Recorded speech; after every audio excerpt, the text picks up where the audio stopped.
আমরা যারা বাংলাদেশে এক্সেলে কাজ করি তাদের দেখা যায় যে আমাদের ভ্যালুগুলো থাকলে সেই ভ্যালুগুলোর আগে আমাদের এরকম বিডিটি নিয়ে আসতে হয়, তারপরে এরকম দশমিকের পরে ২টি ডিজিট এভাবে আনতে হয়। আপনি কিন্তু খুব সহজে এরকম বিডিটি আনতে পারবেন না। যেমন আমি যদি এখন এখানে দেখুন ৭৫ লিখি, আমি অনলি ৭৫ লিখলাম, আমার বিডিটি আসতেছে। আমি যদি ৯৫ লিখি অনলি দেখুন আমার বিডিটি আসতেছে। আমি যেভাবে লিখতেছি বিডিটি আসতেছে উইথ ডেসিমেল। তো এইজন্য যে কাজটি করতে হবে, আপনি এই রেঞ্জটি পুরো সিলেক্ট করবেন। যে রেঞ্জে আপনি ভ্যালু টাইপ করেছেন সেই রেঞ্জটি সিলেক্ট করবেন, করে কন্ট্রোল 1 বাটনে চাপ দিবেন। কন্ট্রোল 1 বাটনে চাপ দিয়ে এখানে যে কাস্টম আছে কাস্টমে আসবেন এবং টাইপের এখানে যেটা আছে এটা আমরা মুছে ফেলবো। তো আমরা এখন এখানে কি করব, আমরা এখানে ইনভার্টেড কমা অর্থাৎ ডাবল কোটেশন ব্যবহার করব এবং তারপরে আমি এখানে বিডিটি লিখলাম। আপনার যেটা মন চায় আপনি এখানে বিডিটি টাকা লিখতে পারবেন এবং তারপর আবার ডাবল কোটেশন দিলাম এবং এরপরে আমরা স্টার দিব, অর্থাৎ অ্যাস্টারিক সাইন দেব, স্টার। ওকে, তারপরে আমি একটা স্পেস দিব, স্পেস দিয়ে এখানে হ্যাশ দিব। Okay good. এখন একটা কাজ করতে হবে, এই যে আমাদের যে অ্যাস্টারিক সাইন আছে এটার আগে এসে অর্থাৎ যেই লাস্টের যে ইনভার্টেড কমা ওটা এবং অ্যাস্টারিক সাইনের মাঝখানে এসে একটা স্পেস দিয়ে দেন,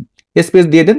এখন আপনি জাস্ট ওকে করে দেন। দেখুন যখনই ওকে করলাম আমার এখানে কিন্তু খুব সুন্দরভাবে বিডিটি চলে আসলো এবং এখন যদি আপনি উপর থেকে ডেসিমেল যদি বৃদ্ধিও করে দেন, দেখুন আমার ডেসিমেল সহ কিন্তু এখানে সুন্দরভাবে দেখাচ্ছে। তো এই জায়গাটায় আর একটা প্রবলেম দেখুন, আপনি এখানে যেই ৮ ডিজিট দেখতেছেন, ৬ দেখতেছেন, এখানে কিন্তু আমি চাচ্ছি যে 6 এর আগে যেন 0 অটোমেটিক চলে আসে, মানে আমাদের যে 1 ডিজিটের ভ্যালুগুলো থাকবে সেগুলো যেন 2 ডিজিট দেখে, মানে 01, 02, 03 এরকম। তো এটা কিভাবে করবেন?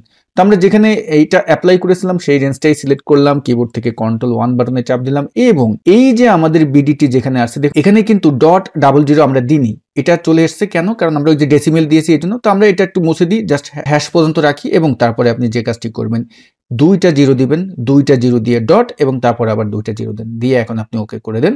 দেখুন এখানে খুব সুন্দরভাবে কিন্তু আমাদের কি হলো, আমাদের কিন্তু যেই সিঙ্গেল ডিজিট ছিল ওখানে কিন্তু এখন 0 সহ 2 ডিজিট কিন্তু চলে আসলো। এখন আপনি কোথাও যদি এখানে 100ও টাইপ করেন, দেখুন আমি 1000ও টাইপ করলাম, কোনো সমস্যা নেই। আপনি যদি এখানে 3 ডিজিটের ভ্যালু যদি টাইপ করেন কোনো সমস্যা নাই। তো ডিয়ার ভিউয়ার্স, যদি এই ভিডিওটি আপনাদের ভালো লেগে থাকে একটি লাইক দিবেন, আপনার মূল্যবান মতামত শেয়ার করতে ভুলবেন না। সবাই ভালো থাকবেন। আসসালামু আলাইকুম।